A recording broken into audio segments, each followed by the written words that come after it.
이국장님. 네. 후쿠시마 오염수 방출이 임박하면서 야권에서는 총력 투쟁을 선언하고 나선 그런 양상이에요.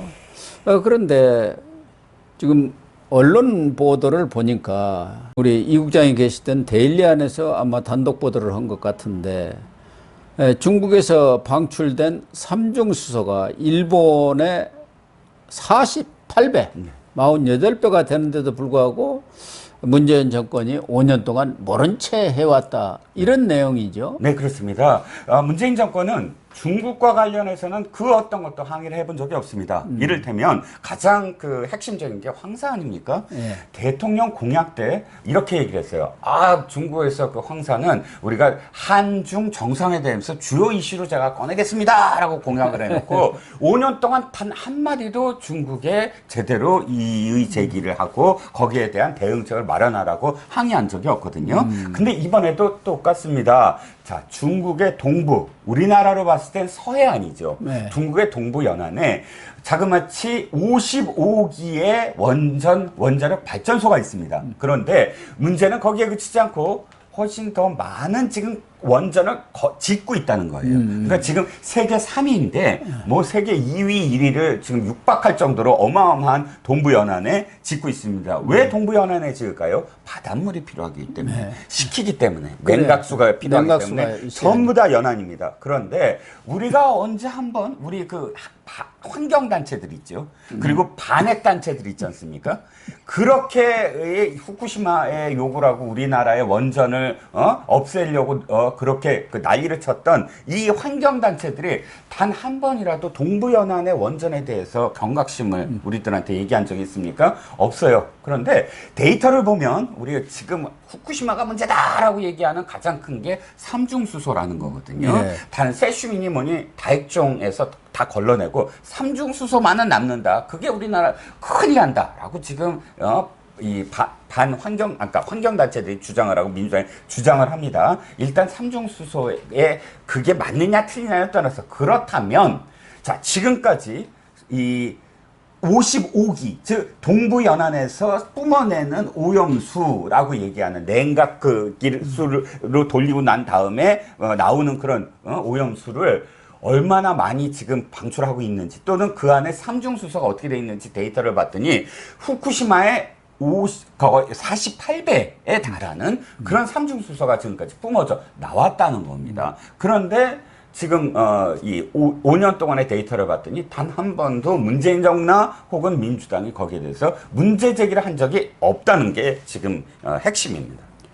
뭐 문재인 스스로가 중국은 높은 산봉우리고 우리는 작은 나라라고 이렇게 몸을 수그리고 있는 상황 속에서 중국한테 감히 네.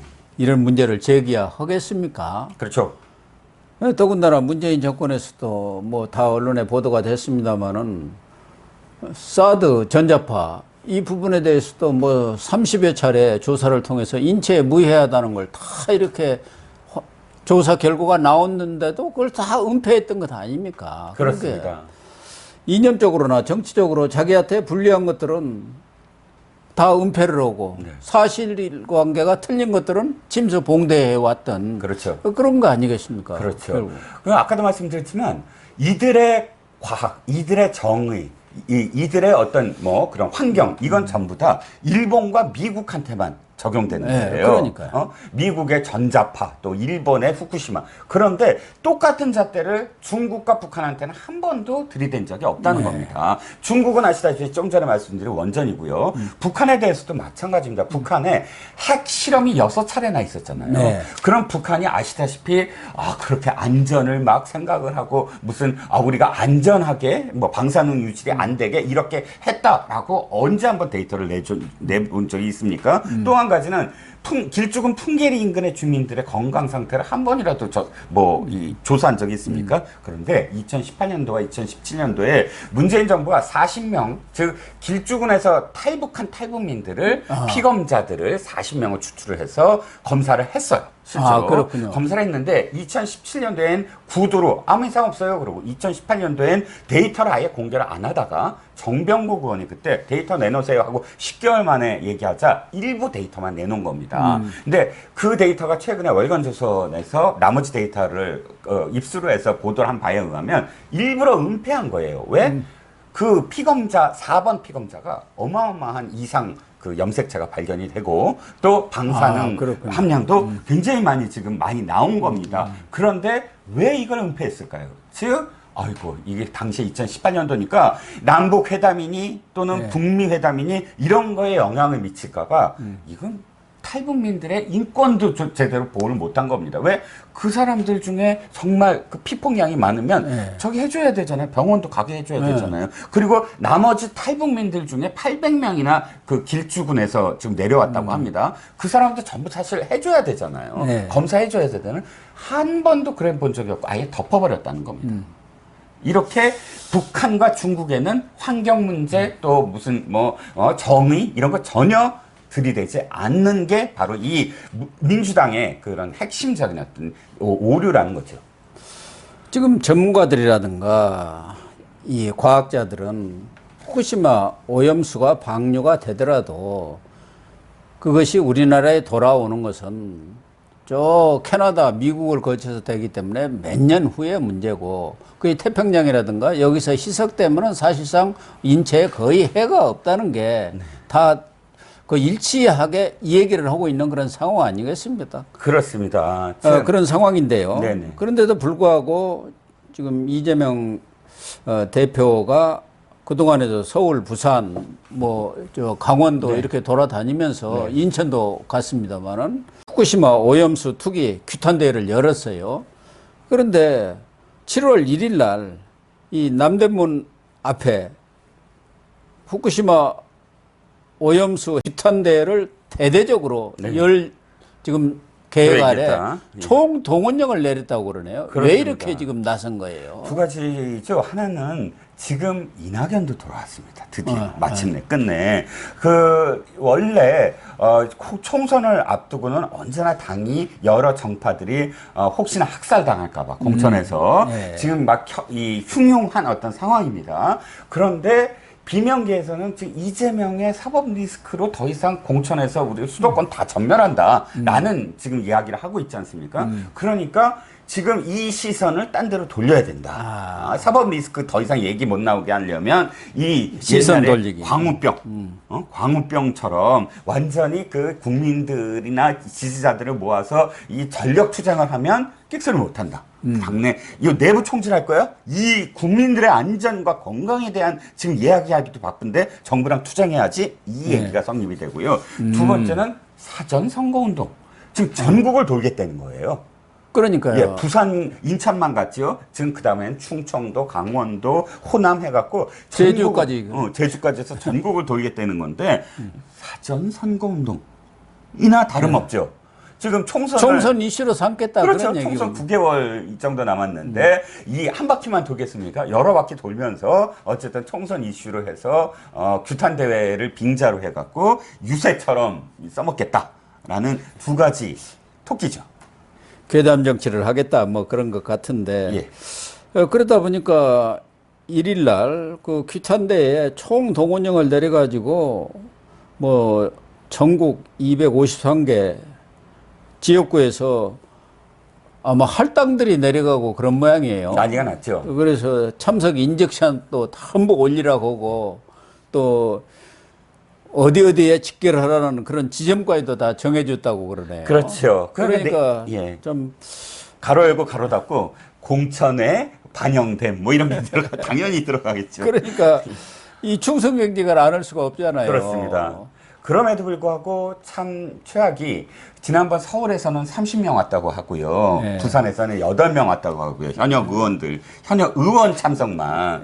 그러니 사실 이게 권위가 떨어질 대로 떨어졌다는 얘기죠. 그러니까 이번에는 뭐 최고위원 지도부는 말할 것도 없고 의원들 시도당 위원장인가요? 시도 지부장인가요?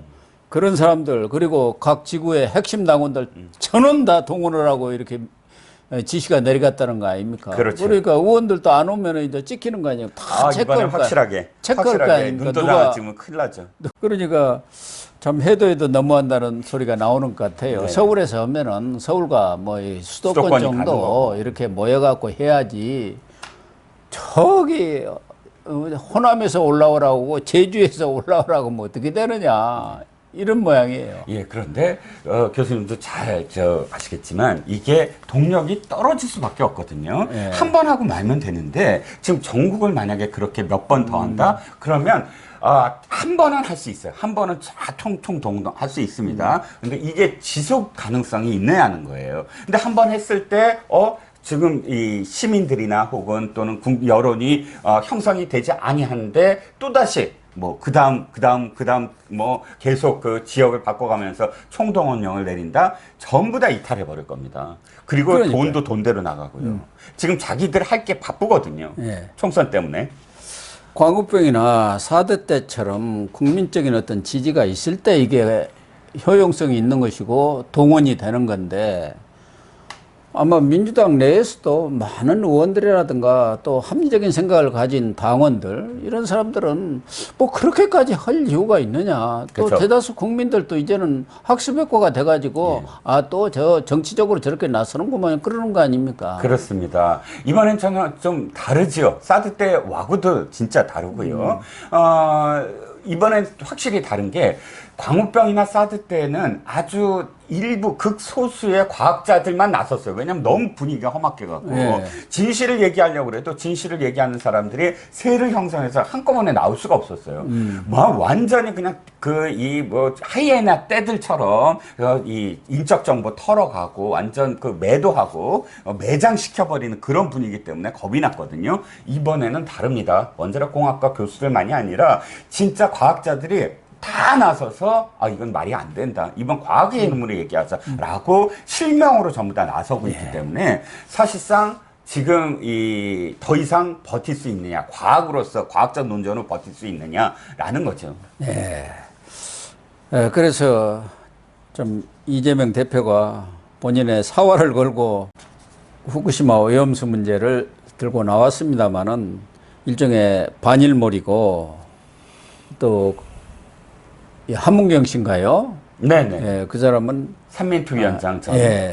반일 민족주의다. 네네. 그렇게 핵심은 과학이 아니고 반일 민족주의로. 이렇게 규정을 했던데, 네. 결국은 그런 규탄되고 무슨 집회를 하는 것까지야 뭐 누가 말릴 수는 없지만 판단은 국민들이 하는 거 아니겠습니까? 네. 국민들의 호응이 없이는 아무리 자기들끼리 북치고 장구친들 무슨 소용이 있겠습니까? 그렇죠. 근데 대다수 국민들, 더군다나 지금 수산업계라든가 여기에서는 지금 빈사 상태로 몰고 가는 그런 상황 아닙니까? 그렇죠. 아니, 이게 이해가 안 가는 게, 첫 번째, 방류에서 5년 후에 나올 결과를 왜 지금부터 회를 못 먹게 그런 이야기를 하는 거며, 진짜 말이 안 되는 게요. 후쿠시마는 일본의 혼슈의 동쪽에 있거든요. 우리나라는 서쪽에 있어요. 네. 그러면 바닷물은 동쪽으로 흐릅니다. 그러니까요. 예, 그래서 말씀하셨듯이 캐나다 서부로 갔다가 미국 서부로 갔다가 남미로 갔다가 난류를 만나서 다시 올라와서 만나는 거거든요. 그런데 캐나다와 미국 어떻게 합니까? 반대 안 해요. 예? 제일 먼저 반대해야 될 나라들의 그 정부가 반대하지 않고 있거든요. 근데 4, 5년 후에 희석될 대로 희석되는 물이 올라오는 것에 대해서 우리가 난리를 친다? 대만도요, 2022년 2월에 후쿠시마산 수산물을 수입하기로 결정을 했습니다. 대만과 우리나라가 거의 같은 상황이거든요. 4, 5년 후에 돌아온 물이 돌아오는 건 그렇기 때문에 이미 국민들도 사드 때 뭐 참외가 어떻게 돼? 참외 맛있기만 한 걸 뭐 광우병 쇠고기가 어떻게 돼? 미국산 맨날 먹어, 한우가 비싸서 다 이 학습 효과가 있다는 겁니다. 예. 그렇습니다. 그래서 이재명의 그러한 노력이 도로에 그치지 않을까, 그렇게 전망이 됩니다. 네.